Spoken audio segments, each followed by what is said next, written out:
Ladies and gentlemen, please welcome to the stage the president of the Indiana Fever, Dr. Allison Barber.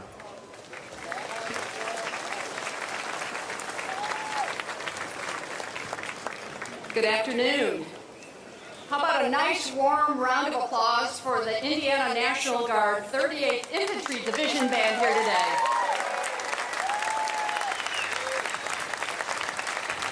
Thank you. It was lovely.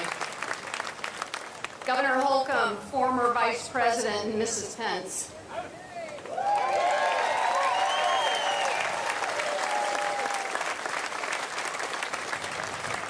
Senator Young, Congressman Pence, Attorney General Rakita, General Lyles, members of our military, our first responders, all of our friends, and mostly our families who paid the ultimate sacrifice this day 20 years ago. We welcome you.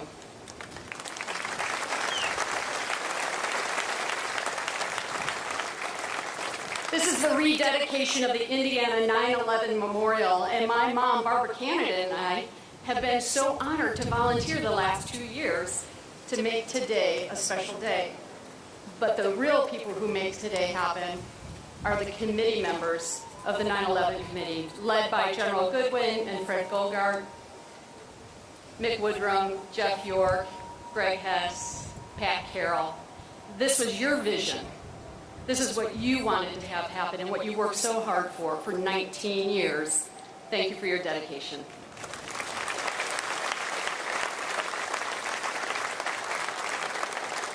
On the morning of 9/11, instead of going to my office at the Pentagon, I went to an airport in Washington, D.C. and flew to Atlanta. When I came back the next day, my office was in flames.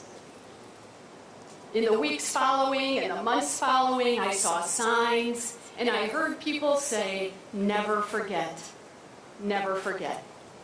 I was curious. How long would that sentiment in this country actually last? Your presence here today proves that Hoosiers keep their word. You have never forgotten.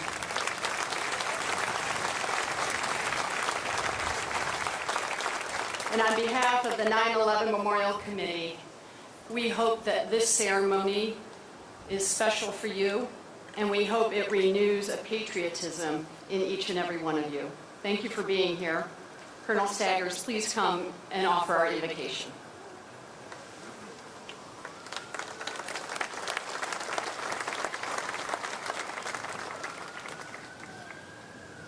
Let us pray. Lord of mercy, Prince of peace, 20 years ago in a dark hour for our beloved country at a time of fear and turmoil, we turned to you for strength, guidance, and understanding. And again today, from the depths, we call to you again for courage, strength, and wisdom on this anniversary of our nation's tragedy. We turn to you for peace and security as we recall this day, 9/11, which carries a heavy burden of memory. This day does not pass in the calendar without our remembering. We remember images of death and destruction, images that human eyes were never meant to see. We remember words our ears were never meant to hear, the tender words of husbands and wives who would never embrace again. We imagine the feeling of emptiness in the arms of children who at the end of the day could not find mom or dad for their welcome home hug.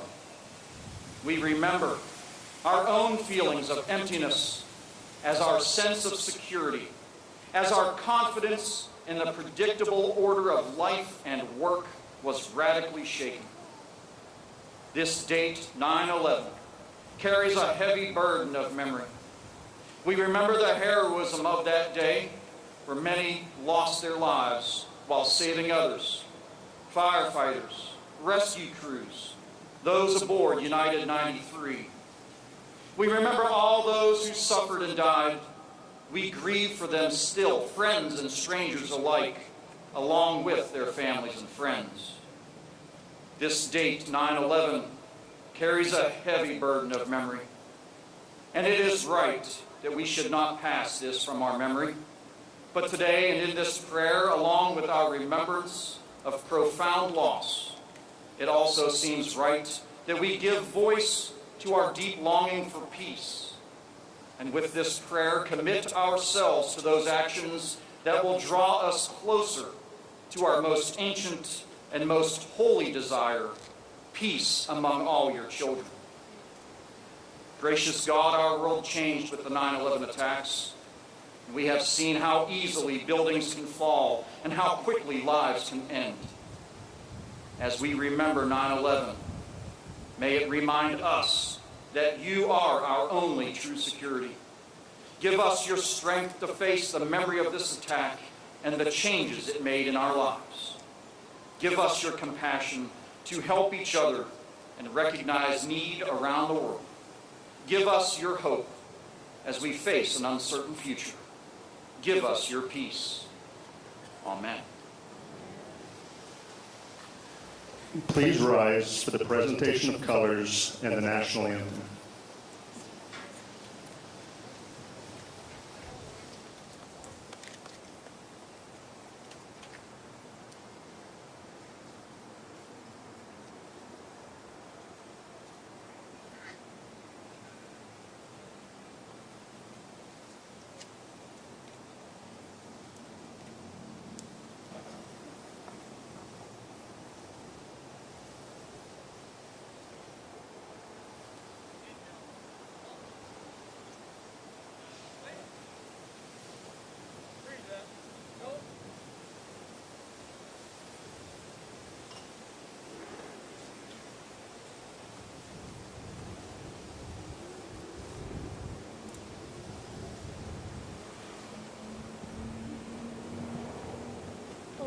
Say, can you see by the dawn's early light what so proudly we hailed at the twilight's last gleaming, whose broad stripes and bright stars through the perilous fight for the ramparts we watched were so gallantly streaming, and the rocket's red glare, the bombs bursting in air, gave proof through the night that our flag was still there.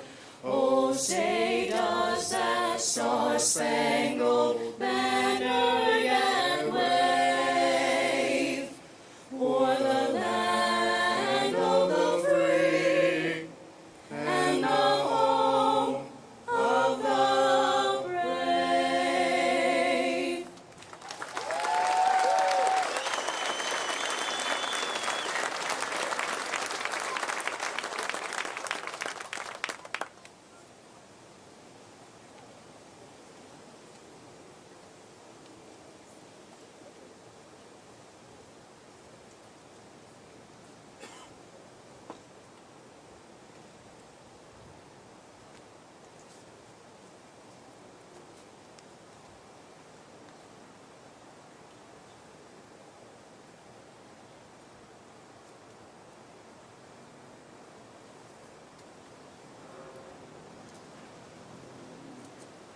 Please be seated and welcome to the stage the Executive Director of Indiana War Memorials, who manages this property, Brigadier General Stuart Goodwin, United States Air Force, retired.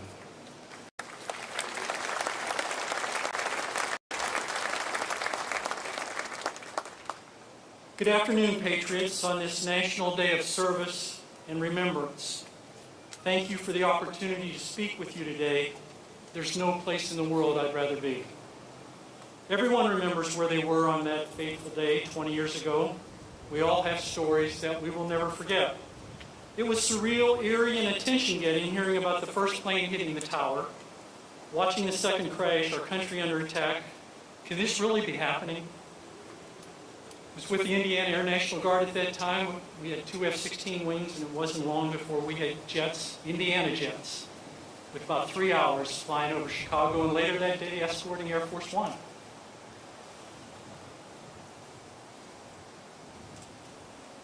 It was very, very strange being in that office at that time because we started to get phone calls. People wanted to help. People wanted to come back in the military that day. People that have been retired for 20 years or so. How can we help? We're patriots. What can we do? Flags sold out of stores. You probably remember you couldn't buy an American flag. They were hanging everywhere. They were on the overpasses. They were in the back of pickup trucks. For the first time in a long time, it was us against them. And we rallied. It's really sad that it takes something like that to bring this country together. That day and for several months, differences did not matter. Religious, race, lifestyle, politics, these things should not define us. We've become a nation of labels.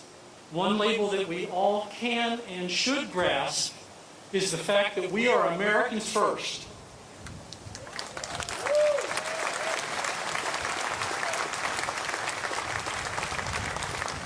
In 2009, there was talk of building an Indianapolis 911 monument, and this city decided to do that on the 10th anniversary.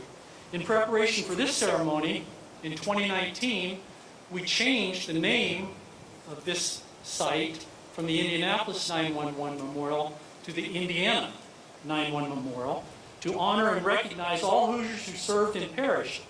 And I want to take a moment to thank all of you who had donations for this. And especially we want to thank Tom Fansler of Smock Fansler Corporation, who was the general contractor, for building this addition because he was such a pleasure to work with, and the subcontractors are listed on a stone back here in the back. We would ask you to come and take a look at that. The other thing I think is important for you to know that the original site and this site doesn't have one nickel of state money. It was all put together by private donations.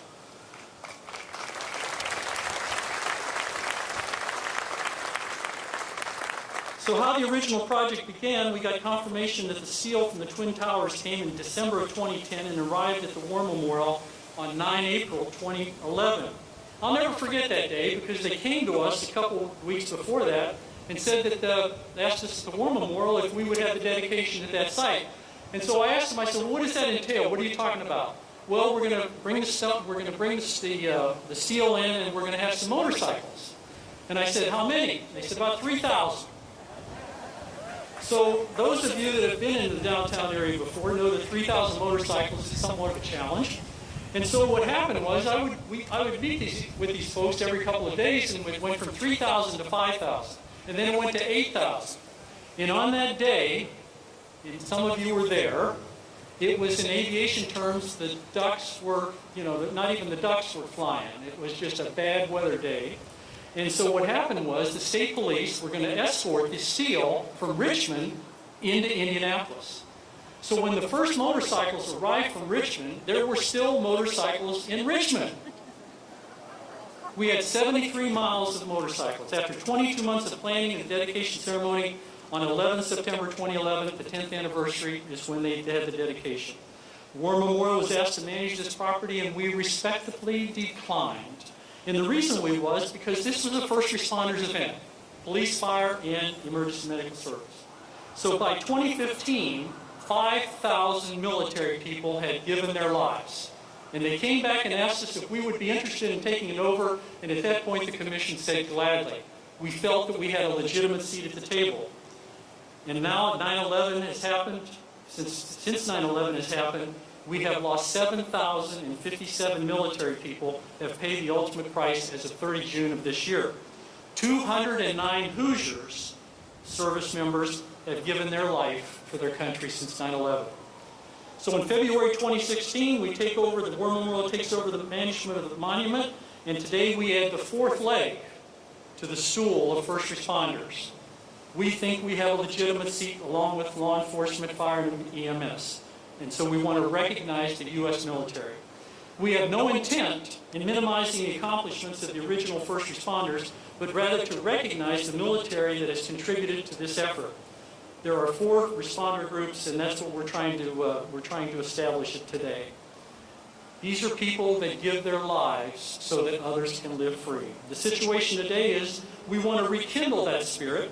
We felt that following 9/11, nothing besides our health is more important than our freedoms. Our differences are what should make us stronger, not decisive. Citizens continuing on the current path of mistrust of authority, self-importance, and failure to contribute to our nation will surely lead to the loss of our freedoms and chaos. Individual freedoms come directly from national freedoms. Accommodating everyone's individuality will eventually destroy national cohesiveness, and in other words, at some point we need to understand that being a citizen of the greatest nation in the world has a price. And that price, as we said earlier, is that we are Americans first.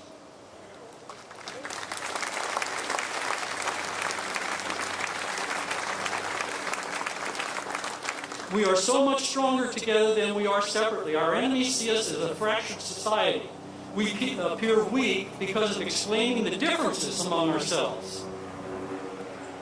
Have you noticed that when you have a discussion with someone nowadays that differs from your opinion, it oftentimes becomes personal and confrontational and threatening to the relationship? We have lost the art of debate, which further divides the country. And we are so much better than that. One of my favorite quotes comes from the Reverend Dr. Martin Luther King Jr., who said, "We must learn to live together as brothers or perish as fools." If you think we could never lose our freedoms, I would ask you to think about the 21 countries that were controlled by the Soviet Union from 1922 to 1991. So the takeaways today are, why are we standing here today in front of this memorial, and what should we expect from today's ceremony, and why are monuments important? Monuments are built not only to document the past, they should honor those who served, they should remind us to pray for the souls of the fallen, and they should also be a visual reminder of the lessons learned and how we approach the future. This monument should speak to you and say, we were attacked by an evil force on our land which murdered 3,000 of our citizens on 9/11, and now has taken another 10,000 first responders. An attack on our nation has not happened since Pearl Harbor in 1941, and many thought that it would never happen again. Well, it did. And 20 years later, after some of us still do not understand how dangerous this world has become, our lives changed forever on that fateful day. I ask you to remember those thoughts the next time you look at this monument or hear the term 9/11. Before I forget, I want to ask you to continue to tell the stories to those who are not born at this time and those who will be born and will live in the future. This is a story we need to continue to tell Americans. Bottom line.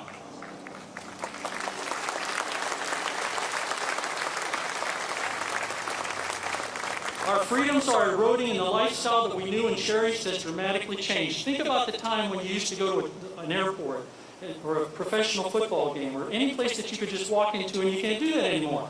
We have a distrust of authority, targeting of law enforcement, firefighters, EMS. Foreign religious zealots are attacking our citizens and torturing and killing thousands of innocent people around the world. We have taken freedom for granted for so long. Our individual rights and special interests, combined with a lack of national strategy to protect our sovereignty, seem to be more important than what is best for America.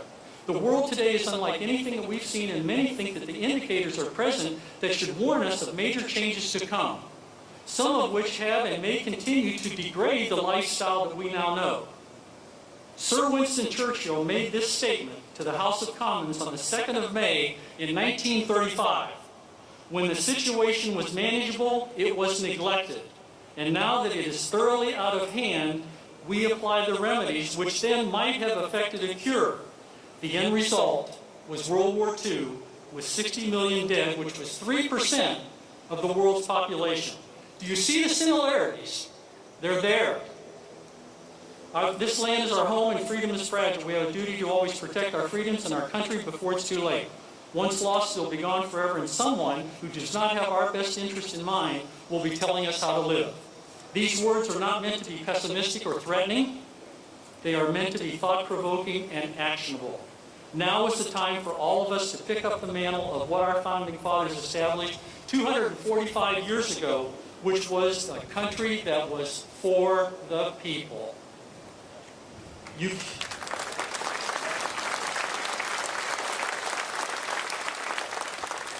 can make a difference. Forget our differences and concentrate on what is best for the country. As the good book says, Matthew 12:25. If a house is divided against itself, that house cannot stand.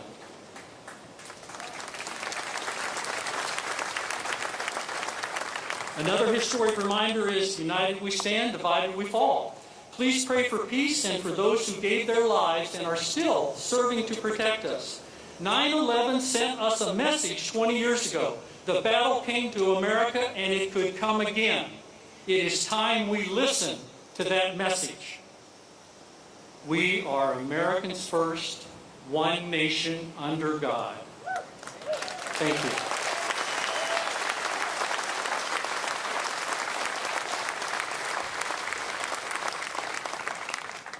It is now my honor to introduce the Honorable Eric J. Holcomb, Governor of the great state of Indiana. Governor.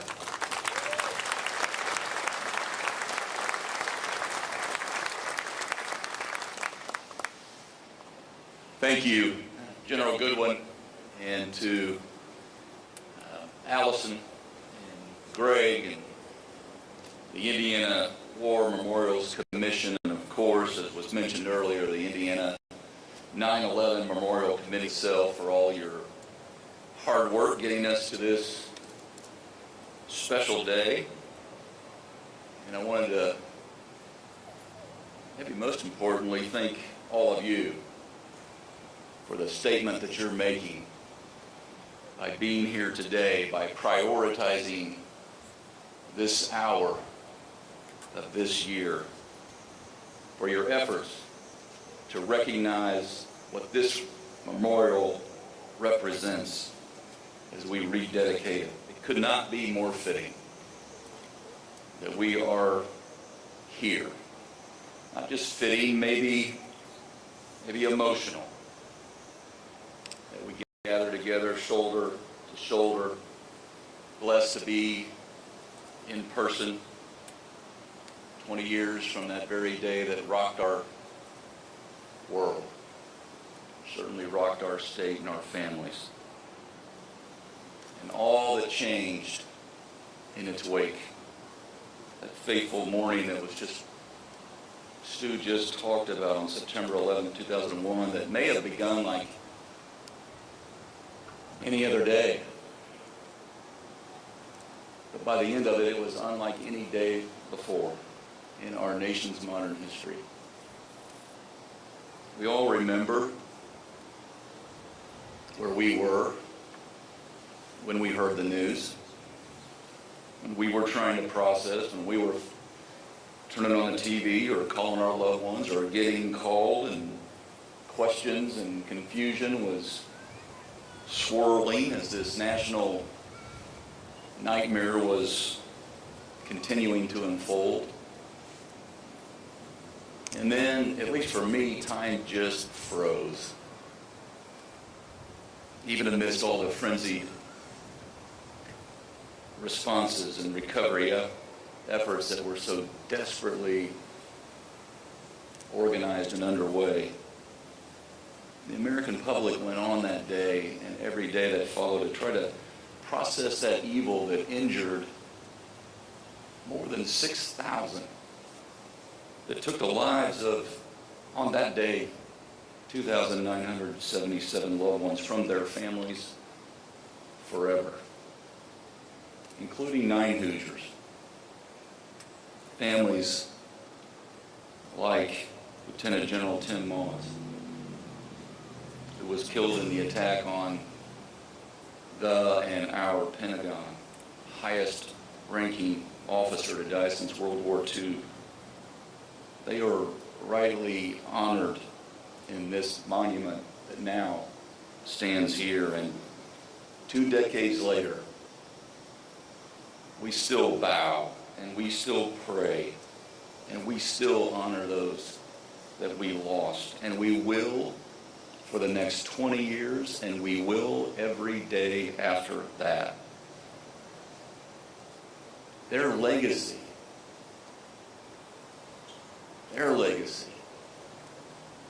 called upon us, the survivors and the beneficiaries of their ultimate sacrifice to our nation, to rise from the rubble and rebuild further inspired by the, you could call them accidental heroes on board what they thought would be just a normal routine flight, Flight 93, who said, let's roll, and knowingly gave their lives to save others. A different twist on e pluribus unum, I think. We were further inspired by our police officers and emergency medical personnel and firefighters who rushed into the crumbling buildings, dark, just to find those who were trapped inside, all the while knowing that they themselves might not be coming back out. We were further inspired by our own Hoosier heroes, people like Greg Hess, who had just returned home from a shift at the fire department when he got that call, like so many others did, and was asked to turn on the TV. And like so many of us, Greg watched the second plane hit the second tower. But he did a whole lot more than just watch.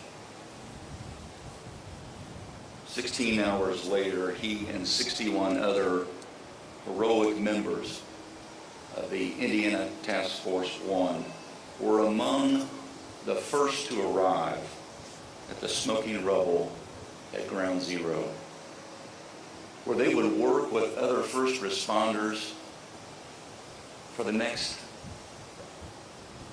8 awful, blurry days. And we were and we remain today further inspired to rise and rebuild, as General Goodwin said, by our military, including members of our Indiana Army and Air National Guard, who, as was mentioned, scrambled to fly air patrols in the Midwest, escort Air Force One, provide airport security in the aftermath. Ladies and gentlemen, in the 20 years since that tragic day, we vow to honor the 7,000 brave women and men in uniform who paid the ultimate price, gave of their freedoms so that we could enjoy ours on such a beautiful afternoon such as this, to take the fight to those who were waging war against us, including, of course, most recently, the heart-wrenching loss of Corporal Sanchez from Logansport, Indiana. And although we will never be able to adequately express our appreciation for all of those who put it all on the line on that day and every day since, and all the loss that has occurred and accumulated, we will never, ever stop being there for their families, and we will never forget them in word and in our deed. And this Indiana 911 statewide memorial, planted here in our state capitol, both serves as, yes, a reminder, but also as an enduring tribute to the real physical and personal sacrifices of the best among us and their families, all that they made so that we may be protected. May God continue to bless them and keep our valiant heroes serving today, with us today, and far-flung around the world in his care. And may the good Lord keep close those now in heaven and their families who are still among us. For like this rededicated memorial, we should use this as a reminder for ourselves to rededicate what we stand for, what we strive, to live lives worthy of their ultimate act of devotion, knowing that we will always remember and we will never forget. And now, as a point of personal privilege,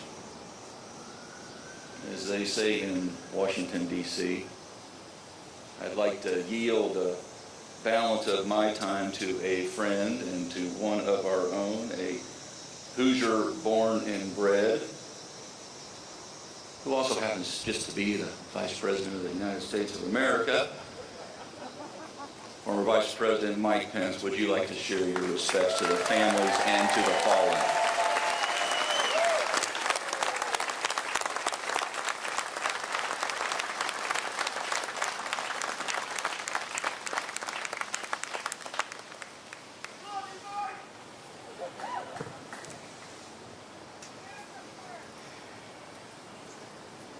Thank you, Governor Holcomb, for those truly inspiring words.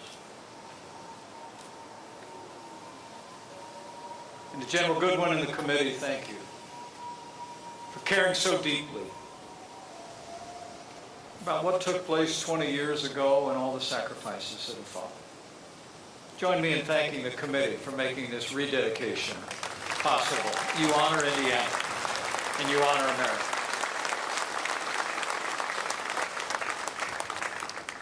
Senator Young, Congressman Pence, Attorney General Rokita, members of our armed forces, veterans, especially the families of those who have fallen on this day 20 years ago and in the days that follow. It's a great honor for Karen and me to be with you today. And the view that I can see from here is deeply inspiring. And as the governor said, I just want to thank all the Hoosiers who are gathered here for coming out and showing your heart, showing your love for these families, and proving that Hoosiers will never forget.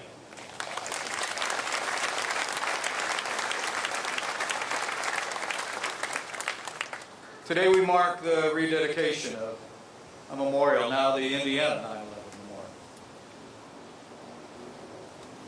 20 years to the day from that fateful day. The Bible tells us to mourn with those who mourn and grieve with those who grieve. And as a nation, we have done so again today. And you have joined a chorus of heartfelt concern and prayer that does credit to you, to our state, and to our nation. Today we remember the family and friends of the countrymen that we lost that day.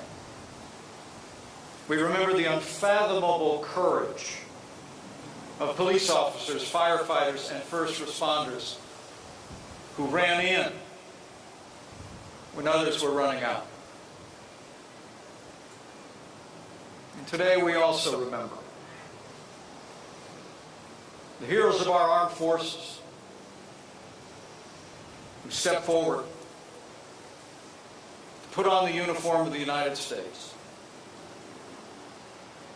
More than 7,000 gave the last full measure of devotion to defend our nation. 20 years ago today, terrorists attacked our country. Their targets were symbols of America's greatness, our economic power, our military power, and our democracy itself.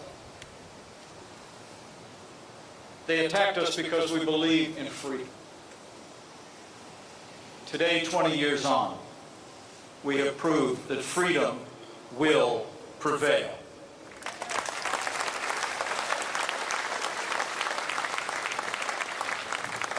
They took the lives of 2,977 innocent men, women, and children, husbands and wives, parents and kids, rich and poor, soldiers and civilians, people of every race and creed and color. And let me say, for the families of the fallen gathered here,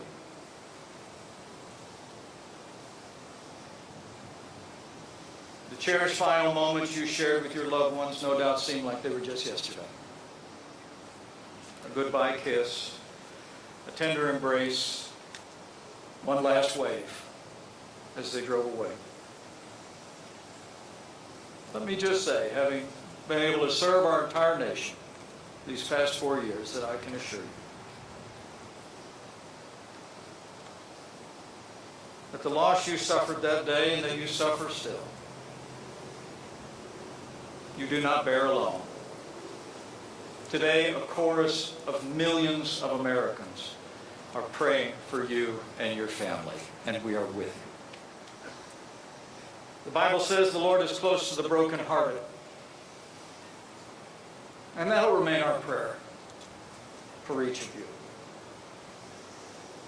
including Terry Maude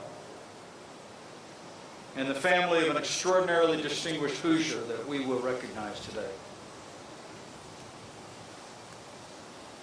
His name will be etched in stone momentarily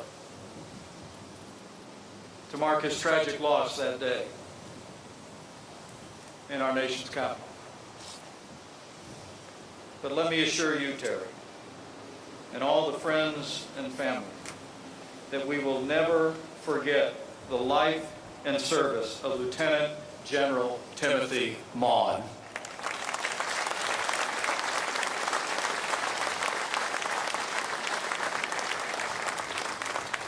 And on this day, we also pay tribute, as the governor did so eloquently, to those who sprang into action. And let me add my chorus of admiration to men like Greg Hess, Indiana Task Force 1. It made me proud when I learned that it was Indiana Task Force 1 that one of the first units to arrive at Ground Zero and work 24 hours a day. Greg, you make us proud.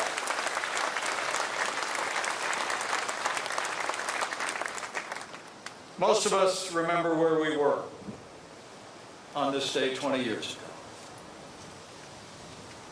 Though, as General Goodwin said so powerfully, for Americans under the age of 25, there is no memory. It's what makes days like this so important. For my part, I was serving in my very first year representing Indiana in Washington, D.C.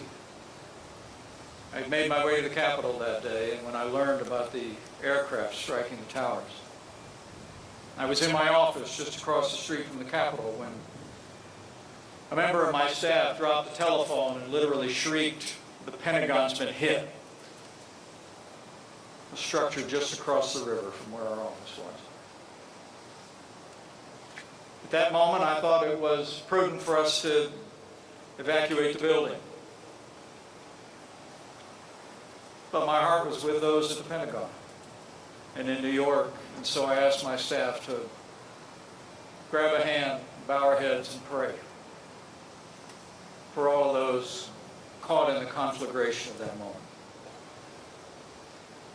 I exited the building, and I'll never forget looking to the west and seeing a sky just as beautiful as this, half of it obscured with columns of black and brown smoke billowing from the Pentagon. The Capitol building itself in front of me was literally hemorrhaging with people running in every direction. Military aircraft flying at low levels at supersonic speed, sirens everywhere. It was chaos. When I arrived at the Capitol Hill Police Office, I learned that there was an aircraft inbound to the Capitol building, and it was 12 minutes out. I stood there with the collected leadership of the Congress as we looked out the window at that building that had graced the skies of America, had inspired people with our democracy for generations. Stood against that dark sky. and wondered if it might vanish in the minutes ahead. When 12 minutes passed, then 13, then 15, we learned that an aircraft had gone down in Pennsylvania. And when it was clear that there were no more aircraft in the air and the area was secured, I was able to return to my family. Just across the river at a house we were renting. And had a moment maybe like many of you had. We gathered our kids together. They were 6, 7, and 8 at the time. We had what we used to call a family meeting. Kids were frightened. They were going to school out in Washington, D.C., and on the public address system at the school, they had simply announced that there were explosions in Washington, D.C., and they were going to evacuate the school. We talked to the children about what had happened. We talked to them about the days that lay ahead, the challenges our nation would face, and the work their daddy had to do. But as I was walking out of the kitchen, my youngest daughter followed me out the door and said, "Dad, I have a question." And I told her I had to go. And she said, "No, Daddy, I have a question." And I said, "Audrey, I have to leave. I have to go back to work." And she stomped her feet. And she said, "Daddy, I have a question." And I turned around and spread my arms and said, "What?" And Audrey looked up at me, age 6, big brown eyes. And she said, "Daddy, if we have to make a war, do you have to go?"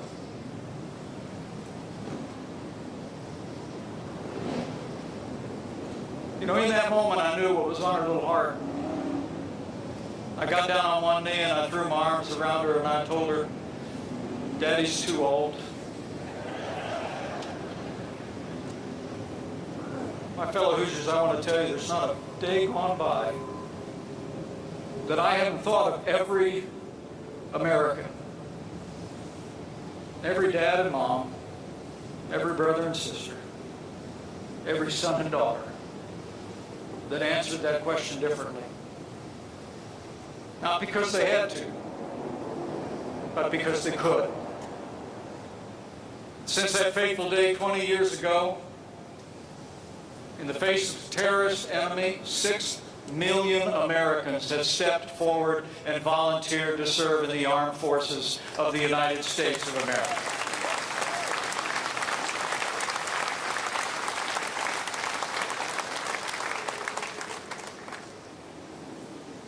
September 11th will always mark a turning point in the life of our nation, but it also marks a turning point in the life of those 6 million Americans.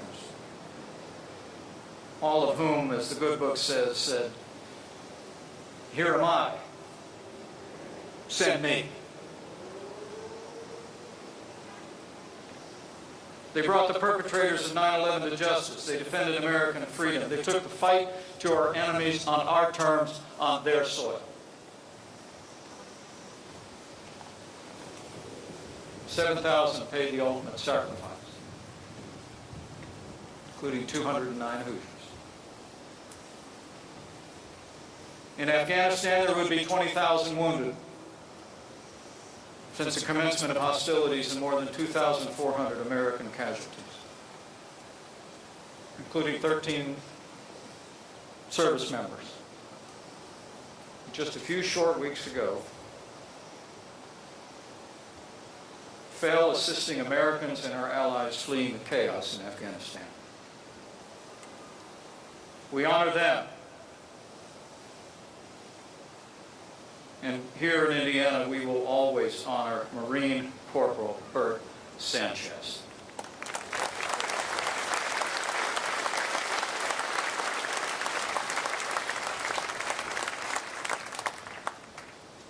Today, we will not speak of the events of the past month. But let me say to all of our veterans who are gathered here, and the families of all who serve,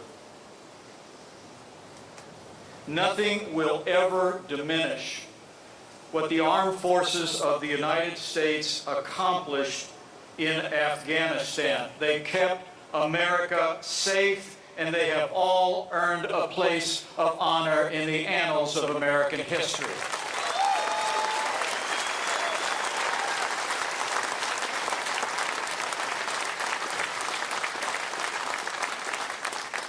We honor those who serve by remembering them. But I also believe, as those that have gone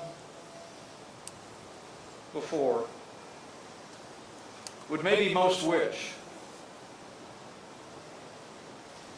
we also honor those who step forward to serve by ensuring that we do everything in our power, in our time, as a nation, to prevent the evil of radical Islamic terrorism from ever reaching our shores.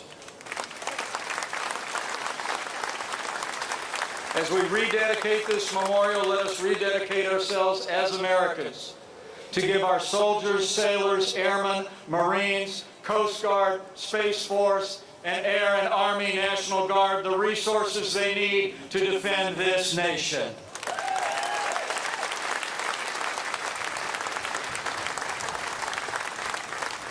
Governor Holcomb, I thank you for the honor of inviting me to bring a few remarks. We had not planned to be back in Indiana, but as I look out at this inspiring scene, I'm reminded why it's good to be back home again.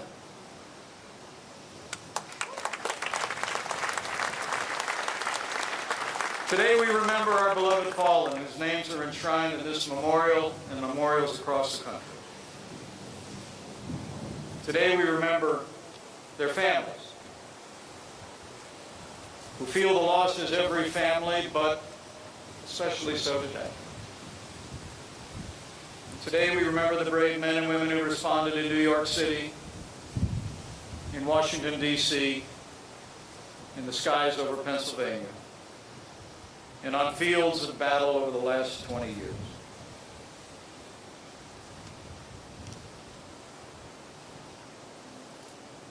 When I returned to the Capitol on September the 11th, we met with the leadership. We began working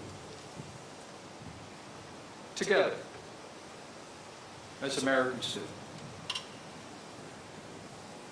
Once our nation was struck, it is accurate to say that in Washington, D.C., there were no Republicans, there were no Democrats, there were only Americans. And for the months that followed, we worked together to protect and defend our nation.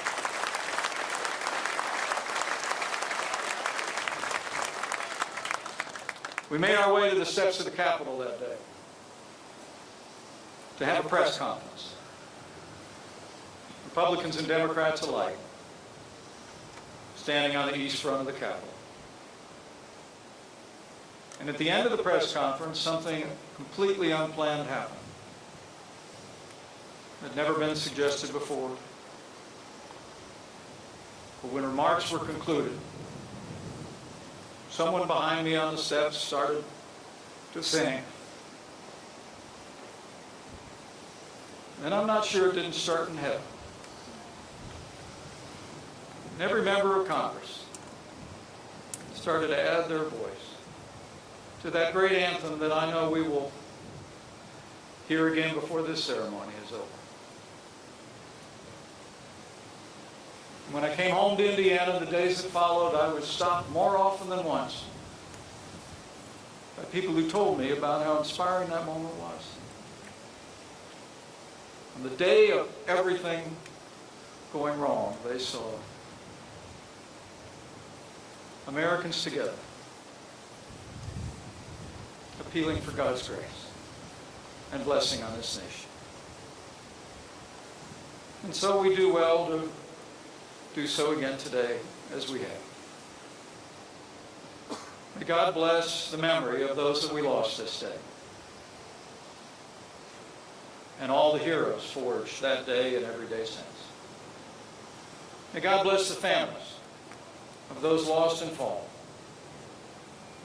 And the words of that great anthem, God bless America.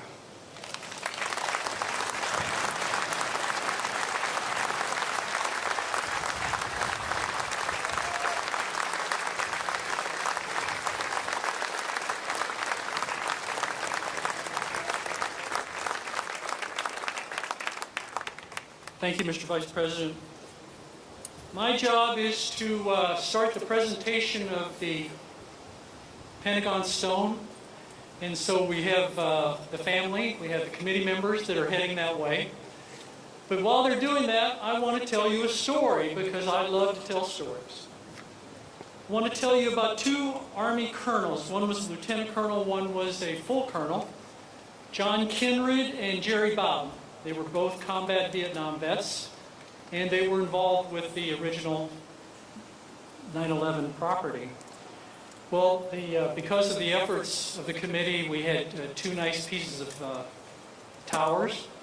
We didn't have anything from the Pentagon. And so what these two colonels did, they went out on their own and they started the process of acquiring a piece of the stone from the wall, which I'm sure you're aware of is Indiana limestone. So as these colonels are known to do throughout our history of being an Army colonel, is that they did it by hook or crook, and they decided that they were going to make this happen one way or the other. And so what they did was they started to talk to the people that were down at the lower levels that were actually, taking the stone and the different artifacts, and they were cataloging them in that business. And by a handshake, they got this piece of stone. So I asked them, I said, well, how big is this piece of stone? Well, we're not sure. Turns out it weighed 800 pounds. So it was a Crown Hill Cemetery for a number of years, and then when we took over the properties, we moved it to the War Memorial. It was in the basement of the War Memorial. And I walked by it. It was in a wooden crate, and I walked by it several times a day. And one day when I was walking through the garage, I heard a noise, and I turned my head and looked at a different angle. And I said, that's something, I cannot believe what I'm looking at. So I went to get one of my staff members, and I had them come and look at the box, the wooden box, and I said, turn your head this way, and what do you see? He said, sir, that stone is in the shape of the state of Indiana. I could not believe it. So these people that packed up this 800-pound piece of stone probably don't even know where Indiana is, let alone what the shape of it is. And I got chills when I heard that story and when it happened. So what we're going to do now is that Co-Chair Goldgart is there. He's giving me the thumbs up. And so this is a good time to take pictures if you're inclined to do so. So Fred, if you would take off the cover.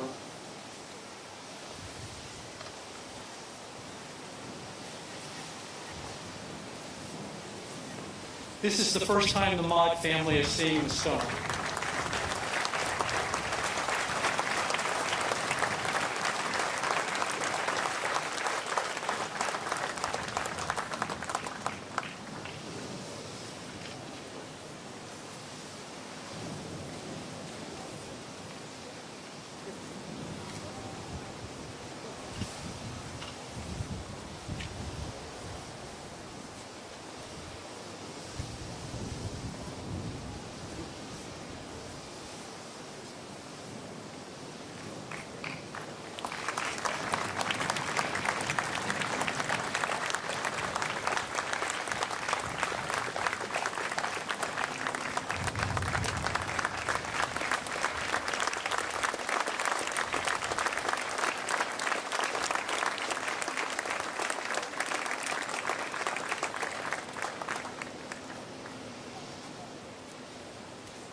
Okay, sure.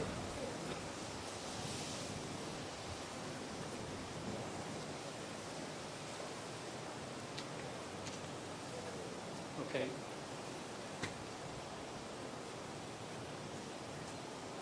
My relationship with the Maude family began in 1975 when I met Virgil Maude, who was Tim's father, who worked in the engineer maintenance operation at Fort Harrison. Shortly thereafter, I met Tim and his lovely wife, Terry. And I thought about what I wanted to say today as I introduce her.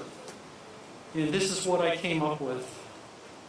If there was a model for the perfect Army wife, it would be Terry.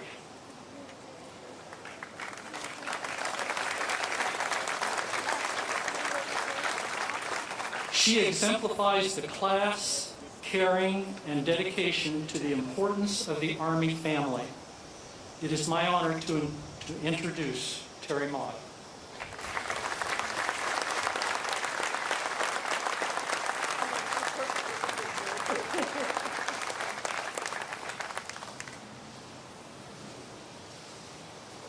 I'm short. I don't know that that's the one. This is the one I'm good. If you don't mind. That's better, thank you. As I said, normal-sized people have problems with microphones when giants are in front of them. I want to thank Governor Holcomb, General Mr. Goodwin, their staffs. Vice President, Mr. Vice President, thank you for coming. That was certainly a surprise. But I want to thank especially all of you who work for all of those people I just mentioned, because I know their names on the byline, but I know who wrote the copy. I know who worked downstairs doing the research so that these guys would look like, and with all due respect, they made you look very good. I also want to thank all of you who took the time out of your day to show up today. I can't tell you what this means to all of us for whom September 11th is not just some ordinary every other day. I have classmates from my high school here. There's a group of 30 or so of Tim's high school classmates who are here. I have family that's taking up most of this part of the seated area. I have college friends here. I thank all of you for being here. I also want to say thank you to Greg Hess and members of Task Force 1, who after tireless rescue and recovery efforts in New York, were determined to create a place for the towers and to make the site where we stand possible. As Stu mentioned, a huge thank you go to 3 men who decided that a piece of Indiana limestone that was on the side of the Pentagon belonged here, and worked relentlessly for 3 years to get it here. Retired Army Colonel John Kindred, retired Navy Captain Don Steele, and retired Lieutenant Colonel Jerry Bowden. John, Jerry, Don, on behalf of all of Pentagon families and Hoosier 9/11 families, thank you for making this day possible.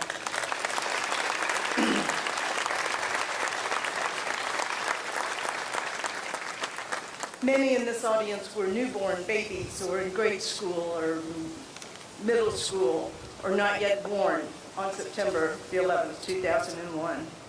Those of us who were in our tweens or older remember exactly where we were. It was a day when the world we knew it changed forever, and the totally impossible became a horrific reality. Sometimes we hear the phrase lost to history. It doesn't mean the event didn't take place. It means there are no longer records available. Why? Well, in part because there are no longer people to tell the story. History is, after all, a collection of our stories of events. Much of our history comes from letters, diaries, stories of life and times that were at the times they were written.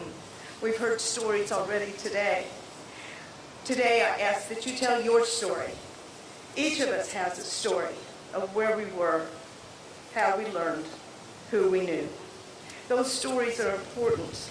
Those stories are the collective stories are a part of our history, our personal history, and when woven together form the tapestry of our nation's history. My message for today is tell your story. Today is a day to stop and remember. This day is about every single individual, all 2,997 who gave their lives on September 11th, 2001. Today we come together to fulfill that promise we all made to one another to never forget. Today is the story of September 11th. Today is about remembering our Hoosiers.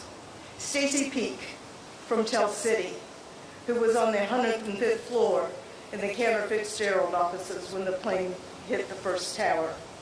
Gary Bright, whose family lived in the Muncie area and was a temporary insurance analyst at Aon Insurance in the World Trade Center. Karen Sue Juday from Elkhart, a racing fan. Imagine that in Indiana. Karen was a racing fan and an administrative assistant working in the towers. Katie McCloskey from South Bend worked as a computer assistant and died in the World Trade Center. Today is about Hoosiers, other Hoosiers. Eddie Dillard from Gary, who was a passenger on Flight 77 that flew into the Pentagon. He loved newspapers, dominoes, playing bid whist, and a sip of Jack here and there. Brenda Gibson loved the Ravens and Washington football. Major Steve Long was a green to gold officer. He loved singing, loved plants, and served in both the Gulf War and Grenada. Colonel Canfield Buddy Boone from Milan was in the Indiana Guard before going on active duty. He loved old cars and was restoring one with his sons. And my husband, Lieutenant General Timothy J. Maude from Indianapolis, all of whom were killed in the Pentagon. Each of the 2,977 people who gave their lives that day has a story. As they were going to work that morning, walking into their office, unlocking the door, turning on the computer, no one thought they had a story that was in any way, shape, or form important. No one thinks their story is important until one day they find themselves at the center of history. This is part of Tim's story, and this is part of my story. Tim was born and raised on the east side of Indianapolis. He grew up at 38th and Post Road, and he graduated from the Latin School, which was located here in downtown Indianapolis. He attended Marion College only long enough to meet me. I was born on the south side of Indianapolis and grew up in Greenwood. Tim enlisted in the Army in March 1966 and was commissioned an Adjutant General Corps officer upon completion of Infantry Officer Candidate School in February of 1967. Following his tour in Vietnam, Tim and I were married, and our first military assignment was to Fort Harrison. I would tell people, I married the Army to see the world, and I moved 20 miles from home. I was so disappointed.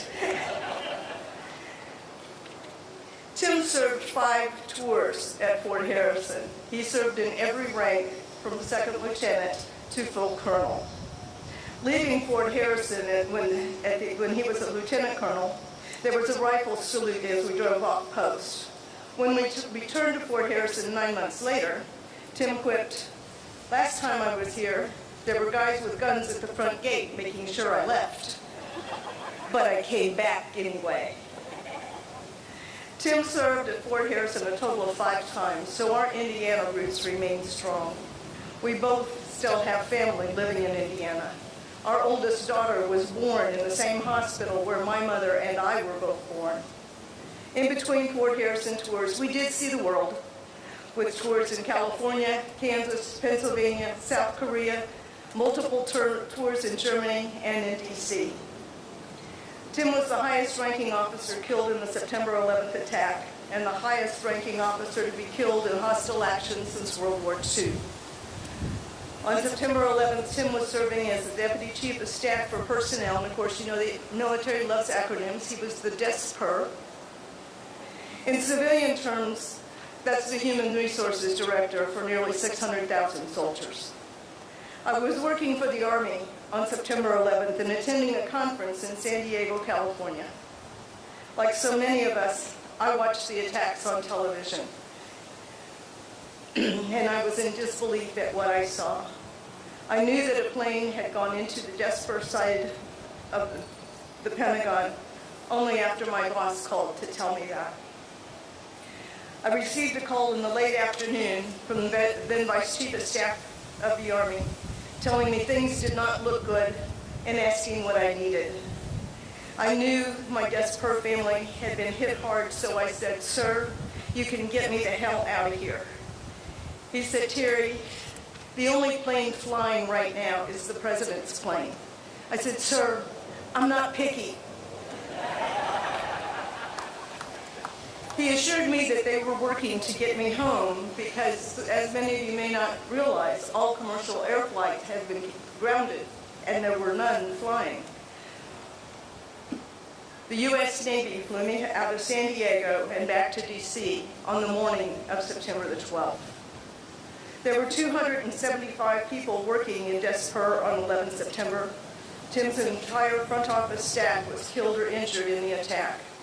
Every one of them I saw when I went into his office or when I spoke with him, when I called to talk to Tim, all of them were dead or severely injured.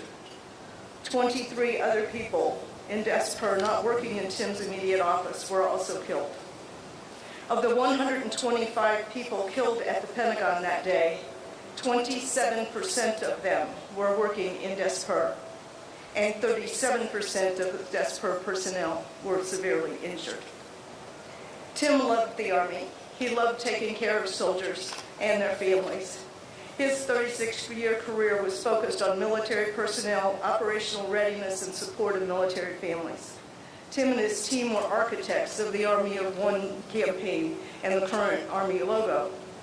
He was the first to start branding the Army and to use that still new thing we called the internet to create a story to follow recruits during basic training in hopes for increasing recruitment numbers.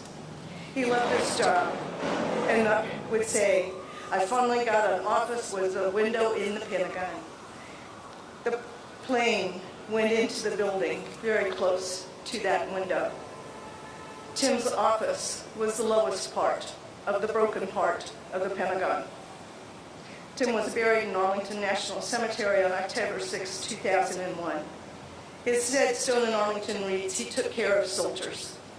That was his passion, making sure that every decision that the Army made was made with that soldier and his family in mind.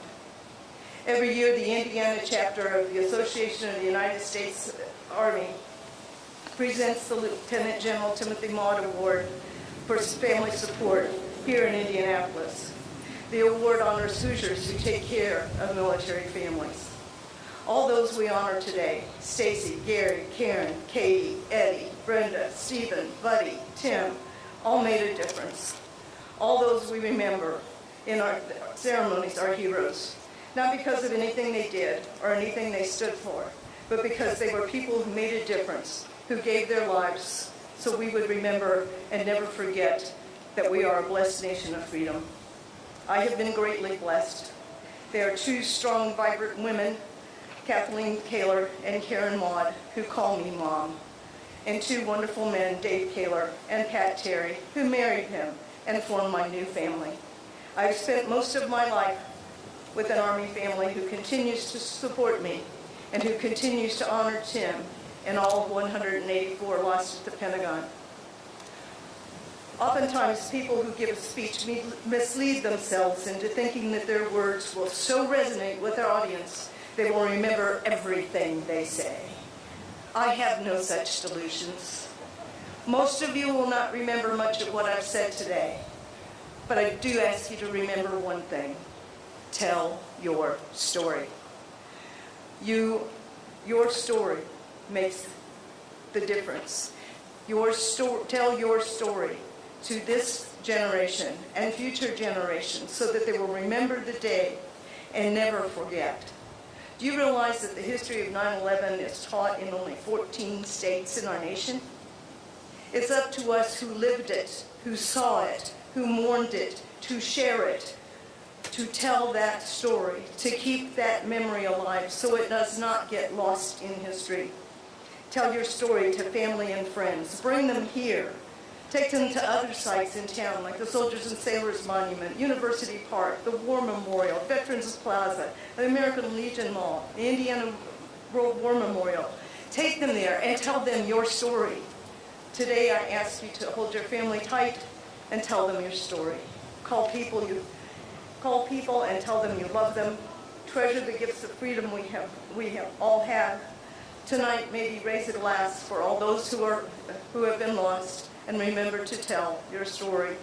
Remember that freedom is not free, and honor those who continue to say yes to serve our nation. Pray for them and their families and and our nation, and remember, freedom is not free. Thank you again to all who help us to remember. And hopefully this memorial will be one that will help us to remember and to tell our story. May God continue to bless us all. Thank you.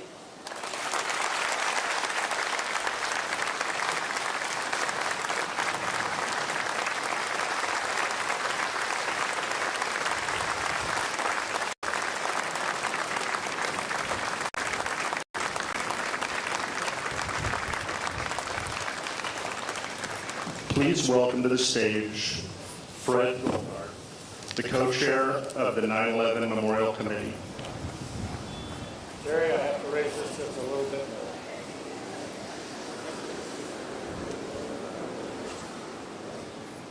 Terry, thank you so much. That was very nice. Mr. Vice President, Governor, Senator, Congressman, members of the committee, all of my fellow veterans and Hoosiers, welcome and thank you for being here.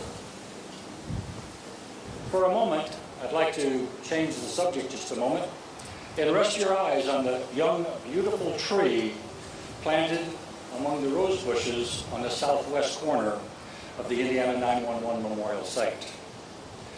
The Calvary pear tree, the last living thing to come out of the rubble of Ground Zero after the September the 11th, 2001 attack. A charred stump that to an untrained eye appeared to be dead.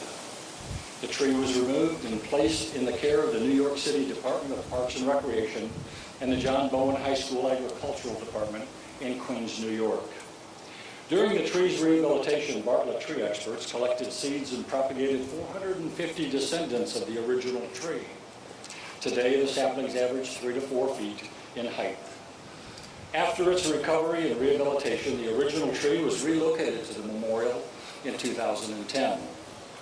New smooth limbs extended from the gnarled stumps, creating visible demarcation between the tree's past and present. Today, the survivor tree embodies our nation's spirit of hope, healing, strength, and resilience in the wake of the 9/11 attacks.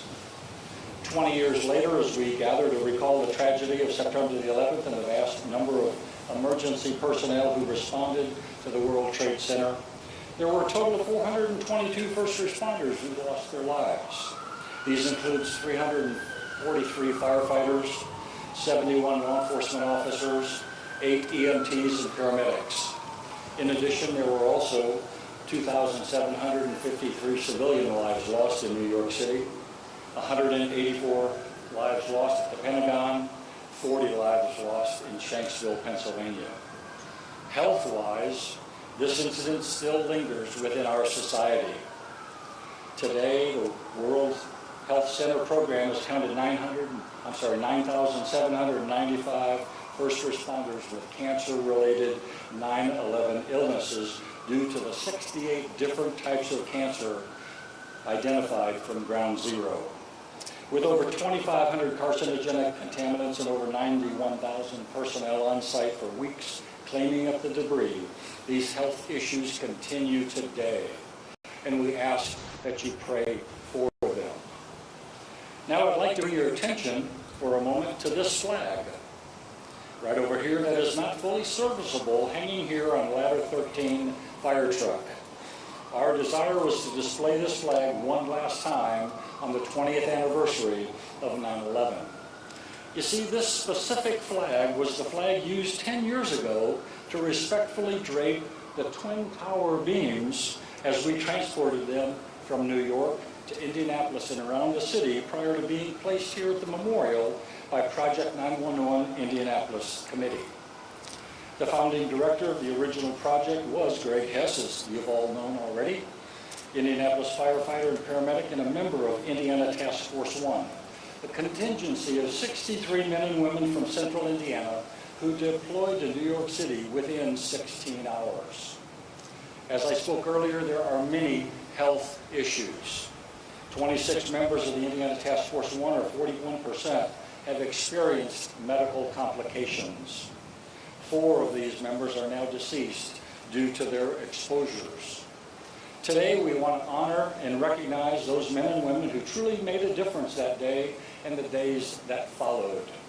Greg, would you please stand and be recognized? And I'd like to ask that all members of the Indiana Task Force 1 that are present with us stand and wave your arms so that all can see and recognize your dedication and professionalism.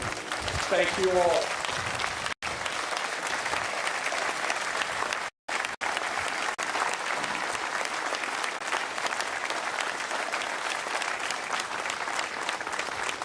Thank you. Now, as we talk about professionalism, there's a group of other people here that are also standing out that have been recognized a little bit. I'm going off script, General, just for a moment, okay? But I'd like to recognize all of the military personnel who are currently serving and have served and are veterans with me, fellow veterans and military personnel. Please stand and let the crowd recognize you as well.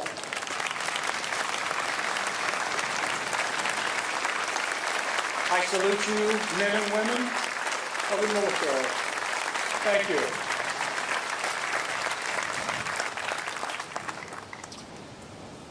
The Indiana 911 Memorial and the Survivor Tree will be a constant and visible reminder that we will never forget the lives of our fallen firefighters, law enforcement, EMS, citizens, and military personnel.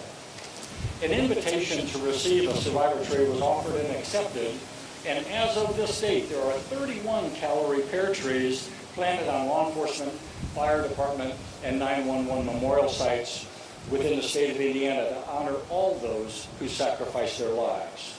The invitation of the 911 survivor tree came from Frank McQuaid, retired NYPD and 911 cancer survivor himself, who spent countless hours working through the rubble pile.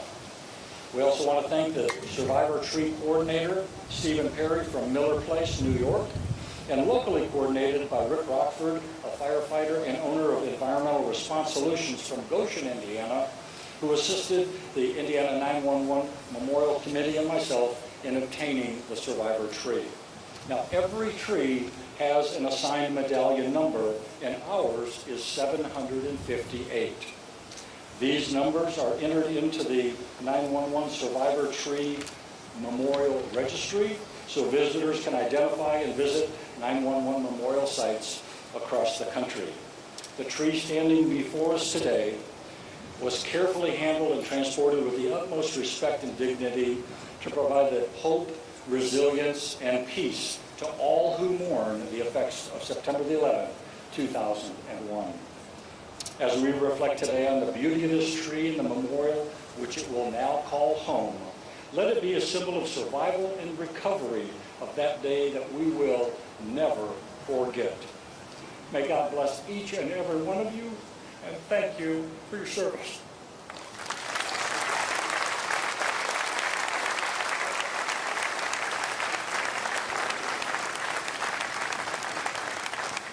Please rise for the presentation of a memorial wreath presented by Deborah Foster, Regent of the Caroline Scott Harrison Chapter, National Daughters of the American Revolution. Remain standing for the reading of the timeline by Chief Ernie Malone. Today's flyover of the two UH-60 Black Hawk helicopters is provided by the Indiana National Guard General Support Aviation Battalion, commanded by Lieutenant Colonel Scott Oden out of Shelbyville, Indiana.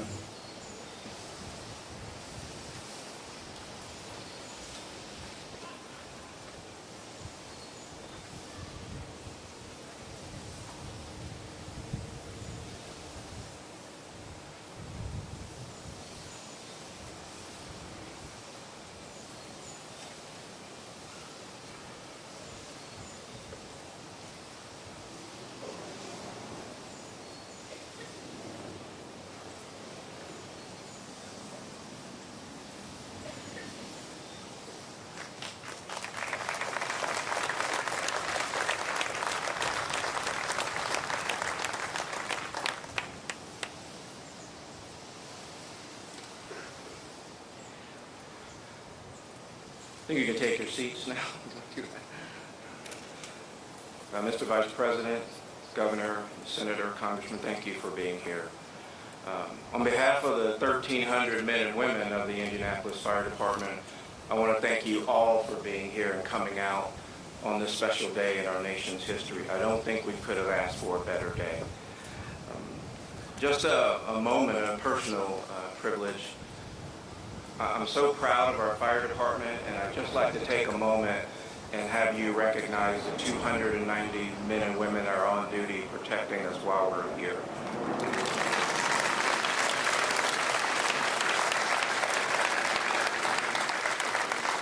I can't tell you how proud I am to serve with them. It's a privilege. I also am very honored that, and I think it's very fitting, that we have an Indianapolis fire station that sits adjacent to this beautiful memorial.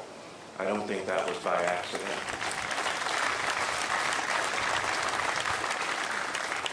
It's been mentioned that some 3,000 of our brothers and sisters, fellow Americans, and others passed away on September 11th, 20 years ago. Countless others have died since then, and even more still suffer the effects of that day. In a spirit of reverence and remembrance, I'd ask you to join me in a moment of silence honoring them.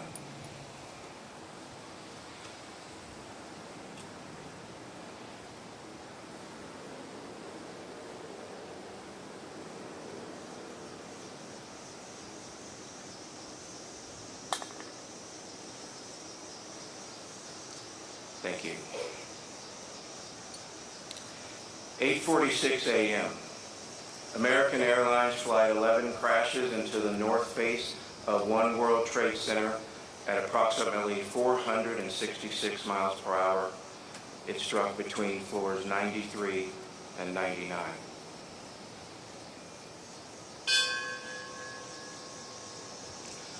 (9:03 a.m.)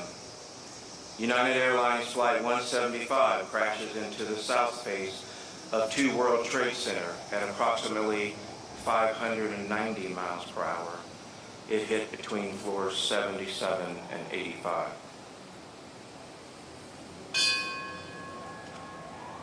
(9:37 a.m.)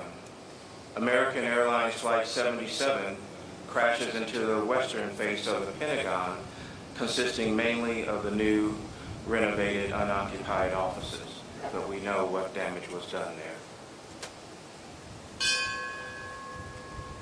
10:03 a.m. United Airlines Flight 93 crashes into an open field near Shanksville, Pennsylvania. It is believed the passengers prevented the plane from crashing into the White House or the Capitol building.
Gracious God,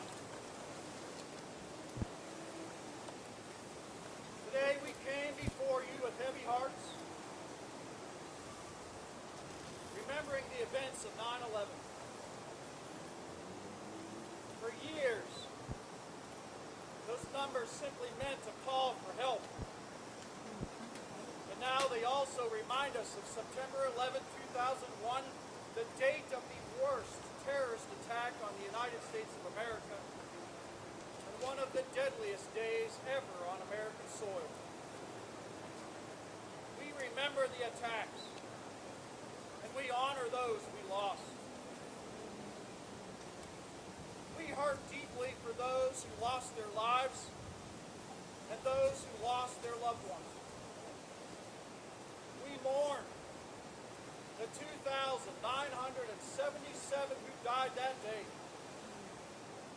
And we are humbled by the bravery of the first responders. We continue to grieve today with our neighbors and the loss of our national innocence, our false sense of constant safety. We remember, too, the 7,074 military personnel as of today who have given the last full measure in the 2 decades since that dreadful day.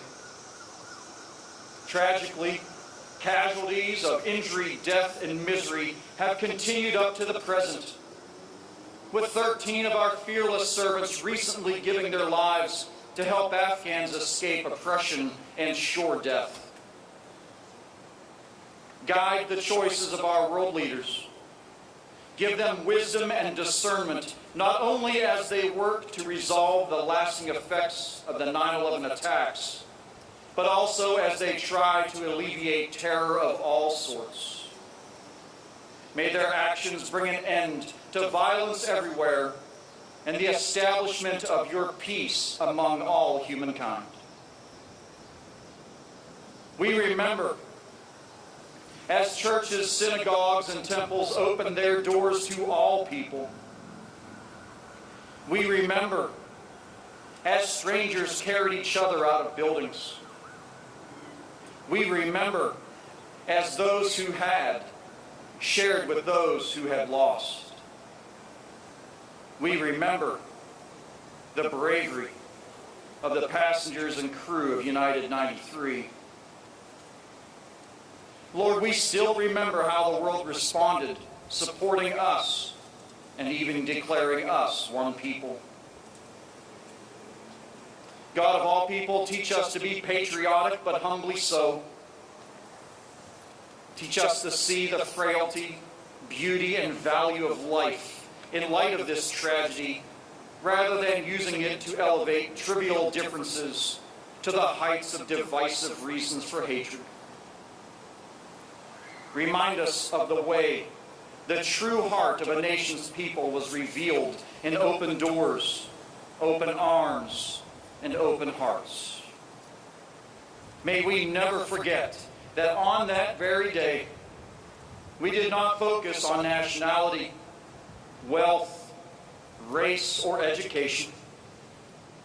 We focused on humanity and a love for our fellow Americans. Lord, call us back to that place in our hearts. Instill in us the deepest sense to be that people once again.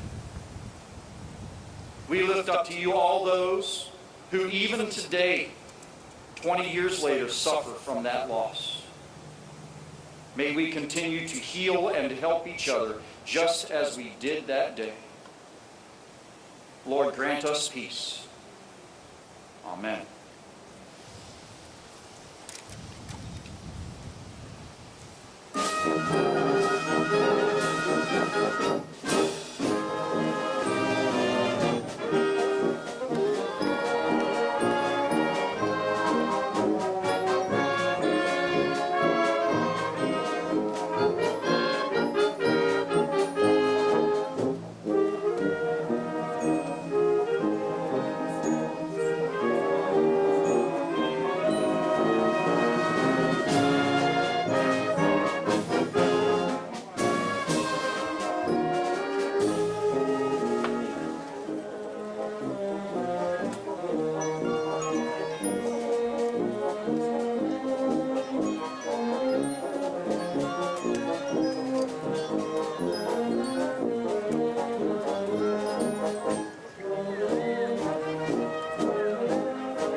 Thank you for joining us today to honor the lives lost on 9/11, our first responders, and those who continue to defend our freedom.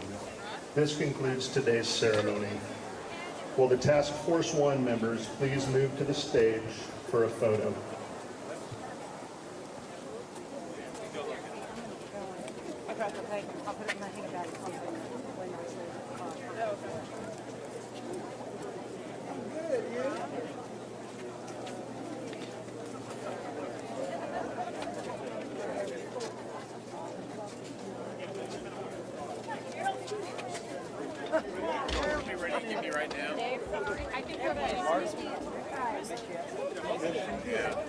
I gotta get to Randy Friday.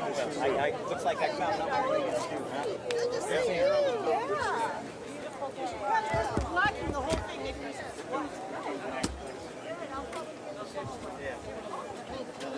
They're short and fat. And I wonder if we should squat so we're not.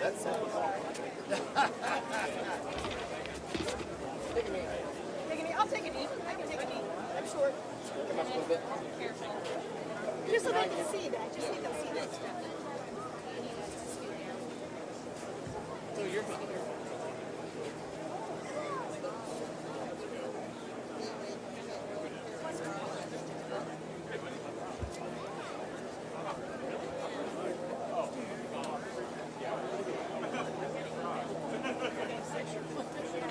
Take them some of mine too.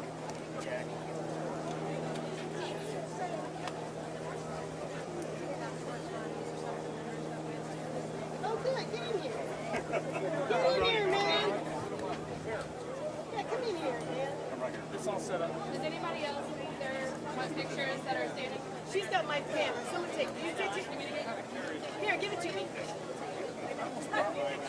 8475. Put it here. Sorry.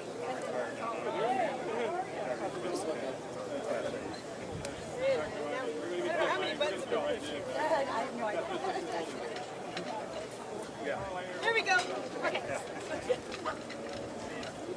I took the whole knee down. We're here for you, girl. Whatever you need. How are you?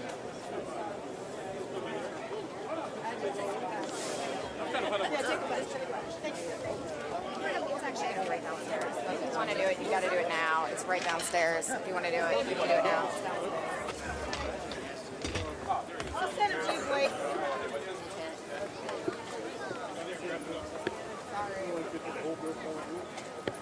Yeah, I can hold that.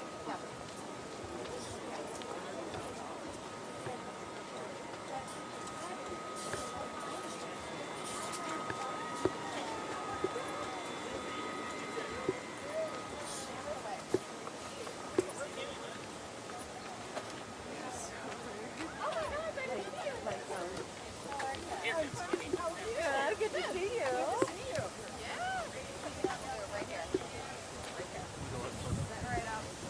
Want to be over here in the shade? I want to. Maybe he's probably should be in the shade. Yeah, I'm going to be in the shade. Yeah, go ahead, come on, come on. Every day. You ready? Sorry. Oh, no, no problem. Sorry, in the front. Sorry. Thank you. See you. All right. Yeah, I'm going to set up hold this. All right. This is everybody that's going to be here. Shit, is this called moonlighting? I know, right? All right. Tell me, you guys, when you're ready. We're probably streaming live, just so you know. Okay. So, Governor, your thoughts on the 20th anniversary of 9/11?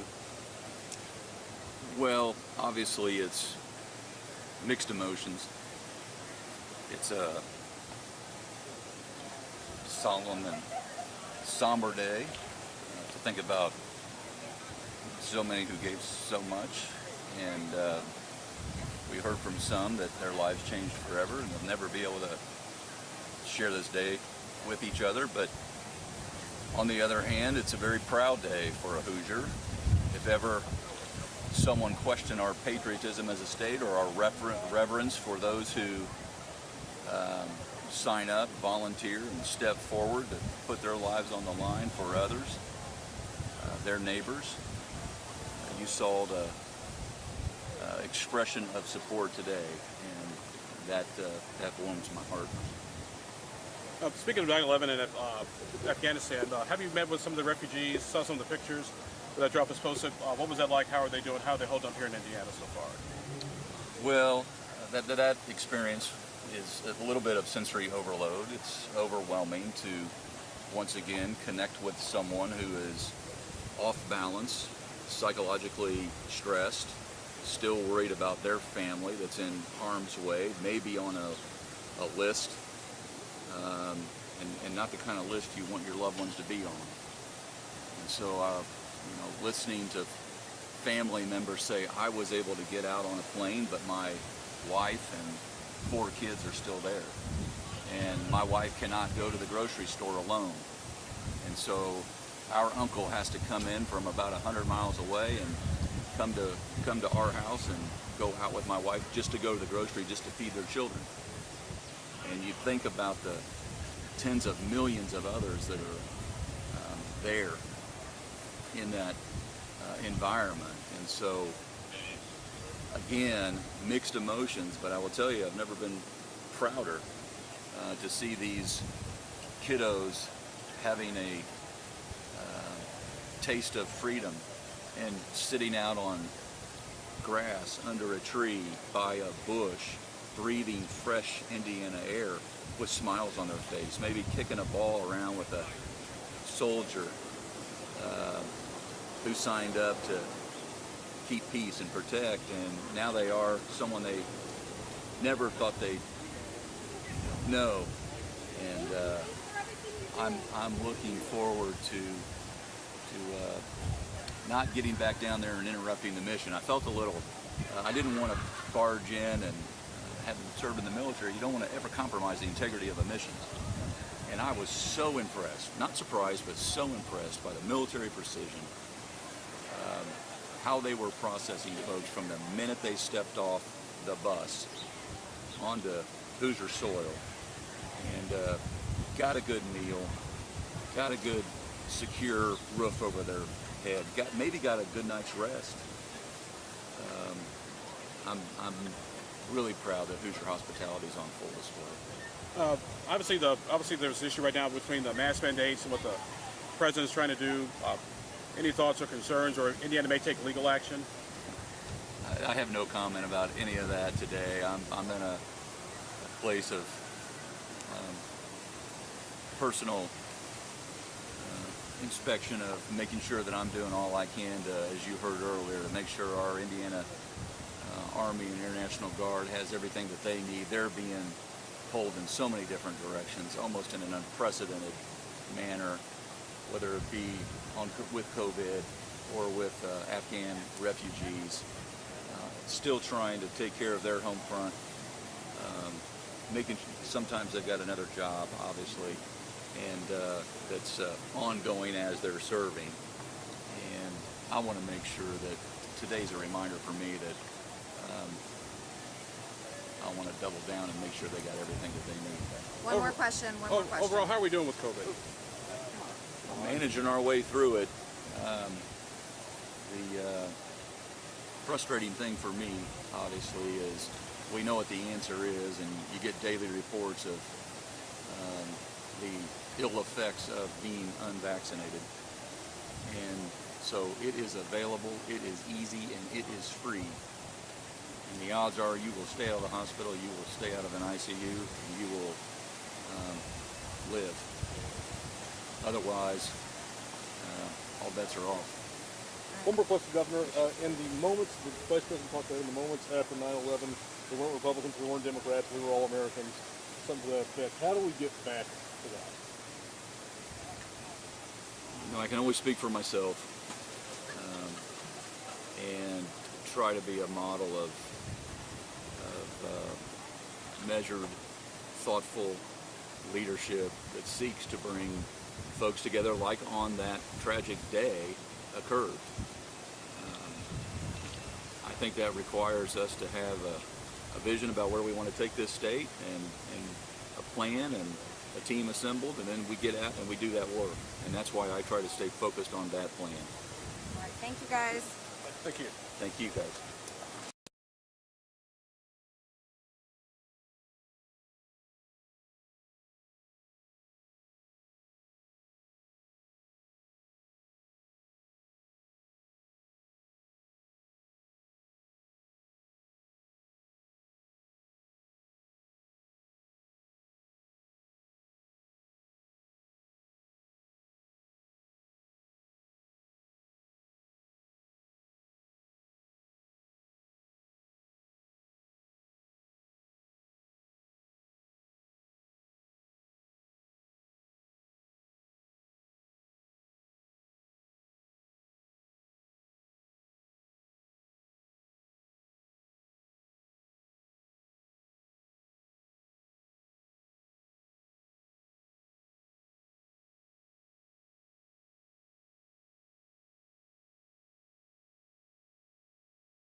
Yeah, I remember you were one of my favorites.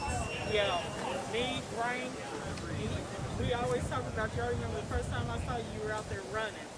And we took off running too. We thought somebody was chasing you. So yeah, I would say you were one of my favorites. So, good deal. I'm down here every single day, so I might even see you sometime tonight. Okay.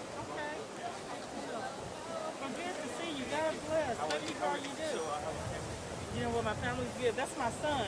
He used to help out. He was little then. Yeah, he's 28 now. I remember when I first walked into Chitar, he was 1. Yeah. I have those. Yes, you do. Yeah, I remember.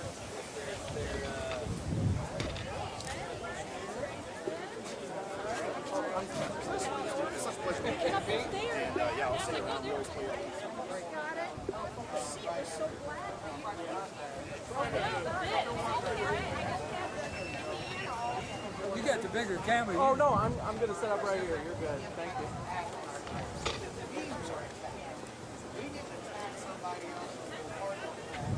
They came in, they attacked us. And this is what shows them that you don't understand. Can you look up front? Of course, the camera. Oh, I know. Okay, it's right there. No, there you go. Was fantastic. It did show a lot. Well, we need to get back to where we were on that day. Well, we All right. Very good. Oh, I'm sure they're terrific. Thank you. Oh, very good. Thank you so much. I appreciate that. Oh, thank you.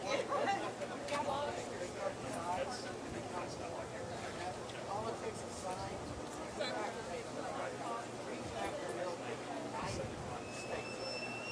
not a Republican.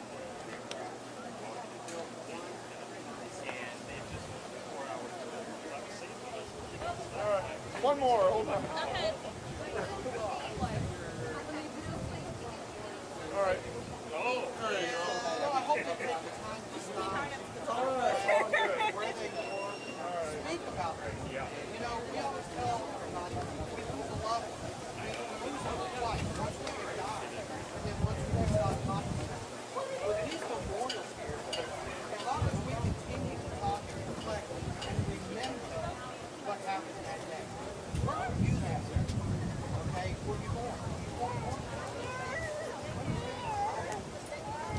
This is just that time to reflect and talk about here. As you said,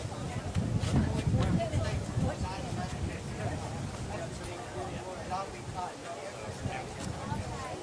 because this didn't affect New York City, it didn't affect Washington, D.C., Pennsylvania, it affected every one of us on a personal level because somebody came into my house and attacked me.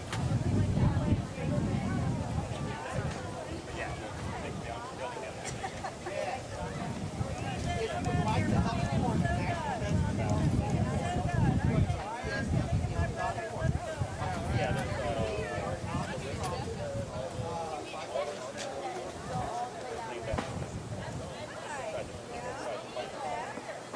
a buddy of mine, his daughter's going to the army.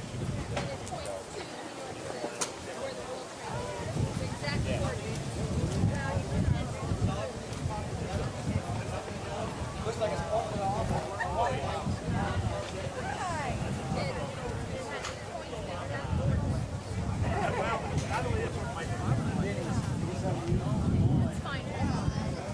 Let's find your father. Oh boy.